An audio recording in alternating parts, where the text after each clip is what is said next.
welcome to Mock the Week. I'm Dara Breen. Joining me this week are Andy Parsons, Jeannie Ashray and Russell Howard, Frankie Boyle, Hugh Dennis and Adam Bloom.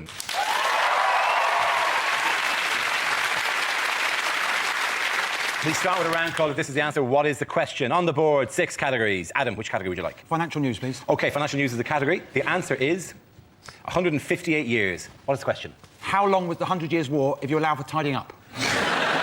Is it how long before the Fritzl family can look back and laugh?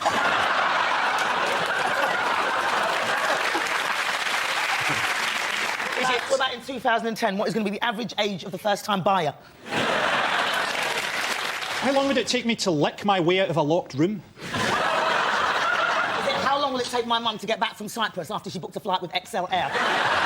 Is it how old would Keith Richards look if he moisturised? How long did it take Leslie Ash to put on lipstick? Is it how much bad luck do you get if you break 22.57 mirrors? Math boy. Is it how... That's spot on. Is it how old is the Earth according to Sarah Palin? How long would it take me to get bored of reversing a car back and forwards across Jeremy Clarkson's twitching, disembodied cock? Can we move towards the correct answer? Is it how old the bank that collapsed, the Lehman Brothers bank? That's absolutely right, well done, Frankie. Thank you very much.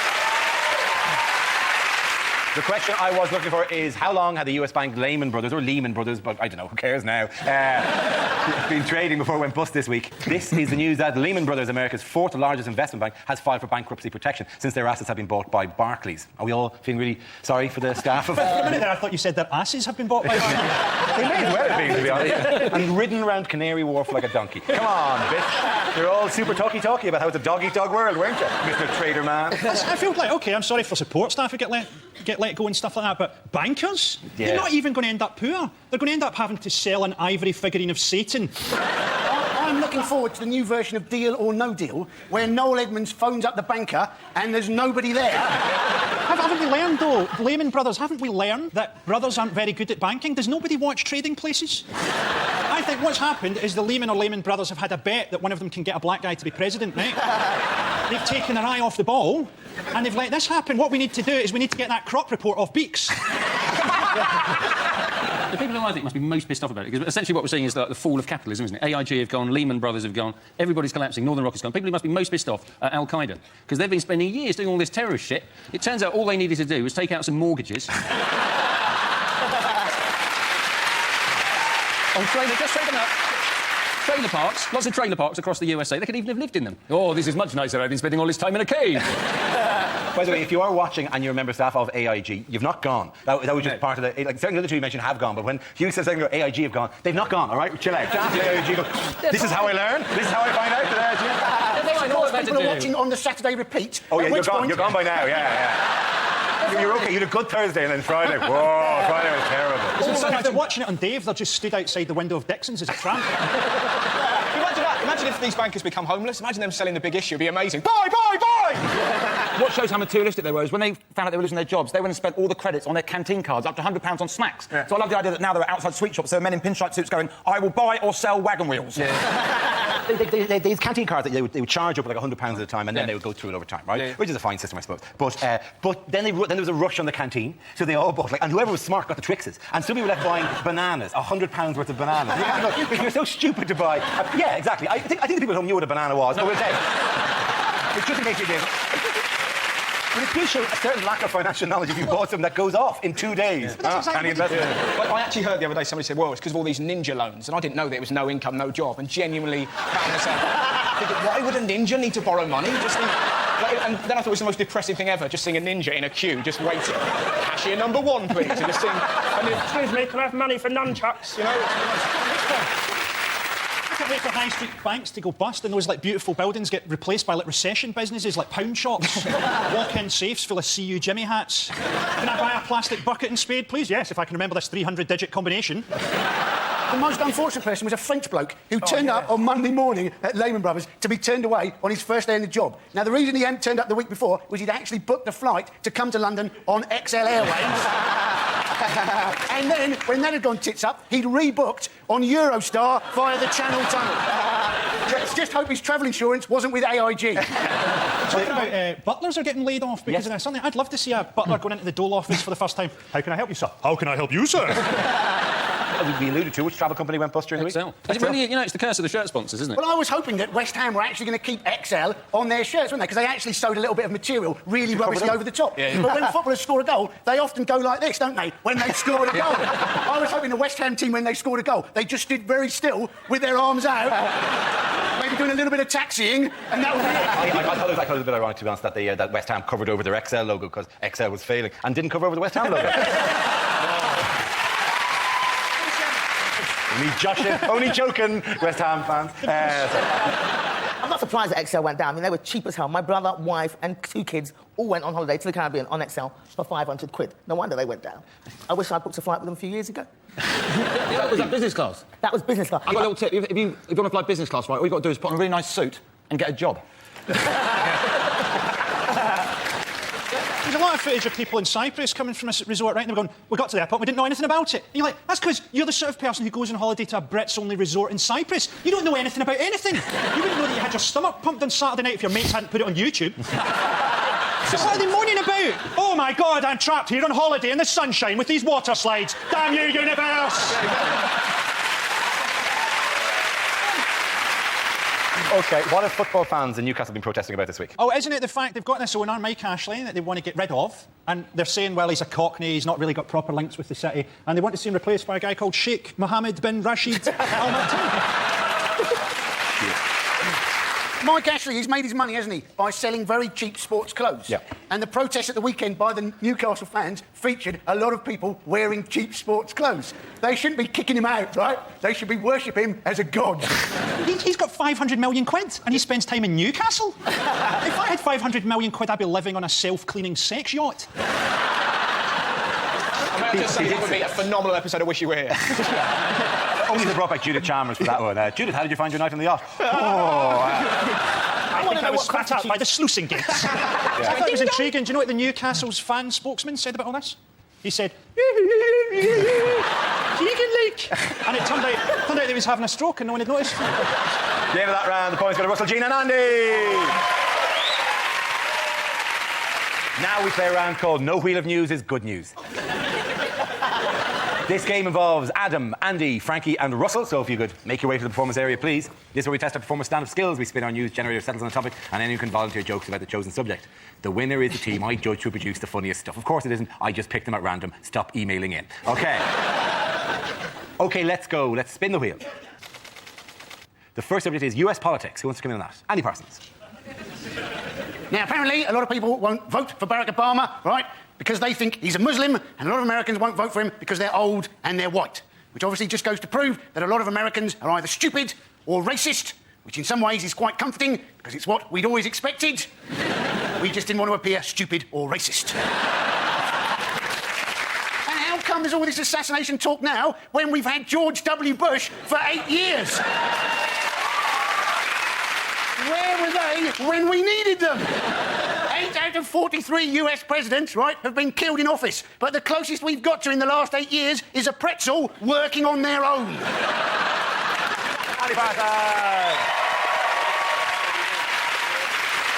OK, let's spin the wheel again. The subject is parenting. Who wants to come in on that? Adam Blue. Little tip for everyone here with young kids. One photo is all we need to see.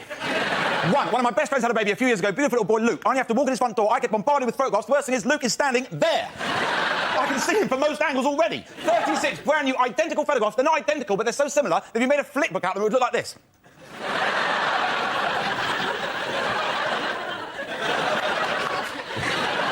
Got one in the wrong order. Cheers, thank you very much. Well done, Adam Blue. OK, we're left with Frankie and Russell. Let's spin the wheel. The next topic is food. Who wants to come in? Frankie.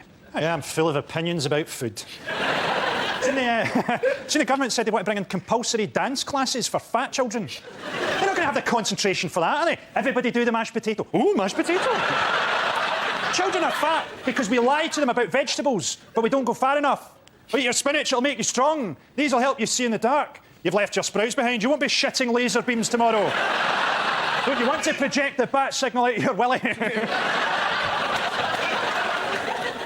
where that bit came from. I'd love to project the bat signal in. I suppose Batman would be quite annoyed when he turned up. What seems to be the trouble? I've had too many sprays, Batman! Can't turn it off! I was given a recipe book for roadkill. Yeah, I went and got some roadkill and I followed the recipe and it was delicious. I still don't know what to do with his bike. Thank you very much, Tony Boyle. OK, Russell, let's see what you've been left with. Let's spin the wheel. OK, it's human behaviour. Apparently 1 in 20 people have got OCD, if you knew that. I used to live with a bloke who had OCD, it was fantastic. I used to put Rice Krispies in his slippers before I went out, right? He went absolutely crazy, but not before he counted them all. It was fantastic, right? Just see, snap, crackle, pop, do me special dance, do me special dance. I was in a newsagent just the other day and I heard one girl say to another, you can tell whether a bloke's really good in bed if he's intelligent and he's got a funny accent. So I felt compelled to wander over and go, excuse me. Do you know where the library be? And they looked at me like I was crazy, you know, but we all act crazy from time to time. My dad's brilliant for this, right? We buried my dog the other day. It was dead, we didn't do it for a laugh. But we were having a funeral for the dog, and my mum went, who wants to say goodbye to Bonnie? And my dad, in the middle of this tender ceremony, just went, hello! Well done, Russell! And then that round, the points go to Frankie and Adam. Our next round is called Headliners. Here's a picture of the Prime Minister relaxing. What does BFLC stand for? Brainless, friendless, luckless, clueless. Is he saying, bring fruit, liquor, cyanide? Is it homeless fellow loses constitution? Is it bloody fussin' lussin' credit crunch? Is he worrying about where he's going to get his next job? Brown Fears Lidl counter? On a similar note, is it burger, fries, large Coke? Bollocks, the fool's lost control. Is it Boyle Fears Large Collider? I do certainly fear the Large Collider. You look genuinely terrified. I was going to pull it up. I'm terrified of the Large Collider. In fact, every time I'm reminded of it, I'm terrified. They don't even need to build it. If they want to see something that travels at 1,000,000 miles an hour, they should come right to my house and look at the fucking gas meter. I think it's better find large canoe. I know what it is. It's Brown Fear's leadership challenge. Or Faces Leadership Challenge? Brown faces leadership crisis. That's the one, Andy Barter. Yes, the answer I was looking for was Brown faces leadership crisis. This is the story that Gordon Brown is facing increased pressure after a growing number of Labour MPs spoke out against him. But that's the Gordon thing, Brown is sort of like an old dog, isn't he? They're talking about getting rid of him, but they don't do it in front of him. Yeah. I wouldn't be surprised if I switched on the news tomorrow and they went, Gordon Brown has gone to live on a farm. It's a happy farm, but we can't visit him for some reason. It was a really funny story because the guy who resigned, who sparked this off, is a bloke called Barry Gardiner, who is the special envoy for forestry. You're like, what? What kind of... It sounds like something out of Lord of the Rings. The economy's in trouble. Send word to the forest elves and seek counsel with the eagles. It's just... It's clearly a made-up job, isn't it? Special envoy for... Yeah, you are, back in the bus. It has that kind of... Honestly, if they're looking for someone who's got a higher popularity rating, Robert Mugabe's not doing much at the moment. Come on, is Gordon Brown that bad? I mean, he hasn't really been given a chance to really mess up. He's been waiting for that job forever. I mean, when I was a kid, I wanted to be a bus driver, and because I thought it was cool. Don't judge me. But the thing is, if somebody told me that I was crap at bus driving, I would have sat in that bus and carried on driving it until they turned around and realised how good I was. And then if I turned out that I was actually shit at bus driving, I'd have driven that bus into a pole. But the fact is, what I'm saying is that he should hold on. He should stay in there. So when things go badly, drive yourself into a pole. Yeah. Exactly. A little bit racist. Those people have got every right to be in this country as well.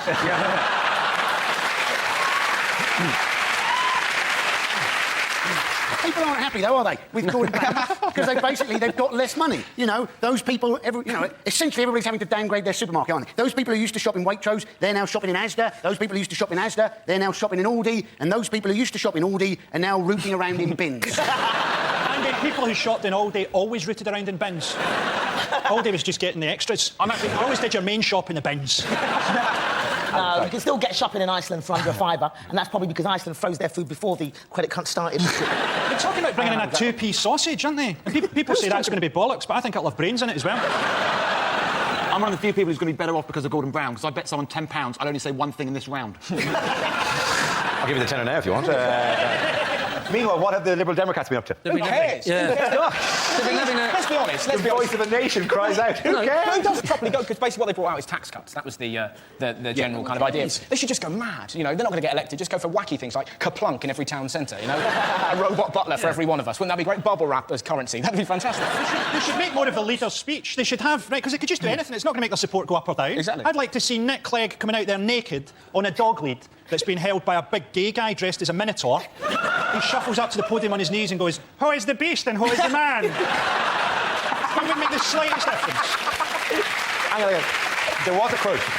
Just so you know the level to which even they know that this isn't going to make a difference. They took a poll. 37% of party supporters agreed that it doesn't make any difference what policies the Lib Dems put forward because they have no realistic chance of ever putting them into practice. This is from supporters of the Lib Dems. And you go, why not then? Why not then just go a ladder to the moon? Let us invest all of our money. Every childless couple in Britain, a clockwork boy called Little Jimmy Rattles. What is the point of supporting a party that you don't think is ever going to get into power? What do we want? Doesn't matter. When do we want it? We're never going to get it. Liberal Democrats, Nick Clegg is an example of what happens if you decide you're not going to have people who shag rent boys or are alcoholics. Yeah. Thank God the BBC don't do that, or it'd only be Russell on the show. And they had Vince Cable. Vince Cable, he has the ultimate porn star name. He's called Vince Cable. And they still wouldn't elect him. But no, Vince Cable said about Nick Clegg, didn't he? He said, oh, well, Nick Clegg, he's actually really good in private. Now, that isn't much. I bet Emil Heskey scores a lot of goals in his back garden and Guy Ritchie makes a really mean home video. How depressing would that be if Emil Heskey actually plays football in his back garden? I suspect he's not practising at all. How tragic would it be if Emil Heskey played football in his back garden and just held the ball up? Just him on his own, just holding the ball up, waiting for support to come. As his next-door neighbour boos. OK, the points there go to Frankie, Hugh and Adam. Now we come to our final quickfire round called Scenes We'd Like to See. This is for everyone, so if you can make your way to the performance area, please. I caught ideas for scenarios we'd love to see, and the performers come in with their suggestions. OK, here we go. The first subject is things you wouldn't hear in a travel documentary. This man lives under a sheet of tarpaulin and has to walk for 3 hours every morning just to get a drink of muddy water. Nonetheless, he is happy to be Mayor of Dundee. This week, I shall be travelling to the Middle East, to Africa, to Asia. But if I still can't find my luggage, I'll return to Terminal 5. It's amazing to think that I'm the first white face these people have ever seen. And the last. This squawk of parrots, parakeets and toucans has kept me awake all bloody night. I'm surviving here on nuts and berries. That's the trouble with a documentary funded by Channel 5. On our third day of filming, an incredible discovery. Hippos are just men in costumes. So I, Sir Jimmy, I'm in the Gobi Desert looking for water. Unfortunately, I have found this waddy.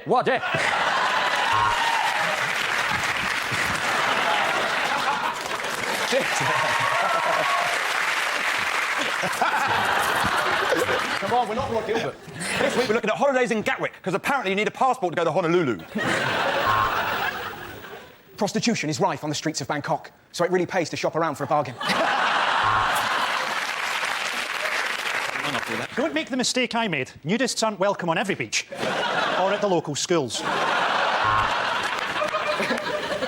I'm outside the Taj Mahal. In my opinion, the most beautiful, the most striking, the most awe-inspiring curry house on the Edgware Road. Can you see the lions and the tigers and the crocodiles? Yes, good. I cannot, because I am here in Peckham. After an arduous 3-day bus journey, we finally reached the place Ryanair said we were flying to. The next topic is unlikely lines from a TV detective show. I cut myself on a glass in your bar. I'd throw that away if I were you. Because I'm Kachalski, the HIV-positive detective. It was simple. I just Googled who done it. Fingerprints? I like his music, but that's a bit much. Miss Marple, we've got no evidence, no forensic stuff, nothing. We don't know what's going on. Don't worry, just pin it on the black guy. So, all the suspects are linked. Thomas knows Mallinson, Mallinson knows the victim, and they all live in the flat. But what do I know? I'm only the window cleaner.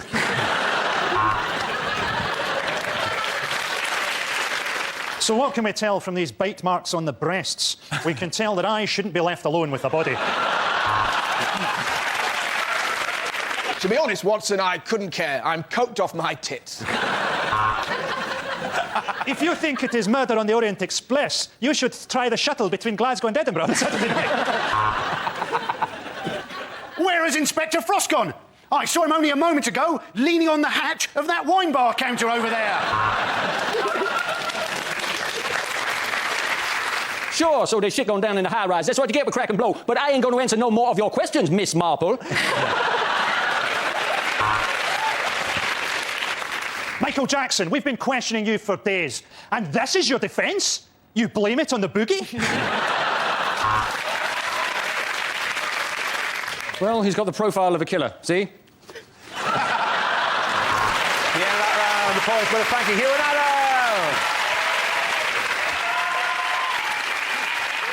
And that's the end of the show. This week's winners are Frankie Boyle, Hugh Dennis and Adam Bloom. Commiserations to Andy Parsons, Jeannie Ashray and Russell Howard. Thank you for watching. I'm Dara Breen. Good night. Bill Bailey and Phil Jupitus are along with Simon Amstel in Nevermind the Buzzcocks at 10 on BBC Two after the moment when Janice figures out what Terry's been up to and hits the roof in the cup. That's coming up next.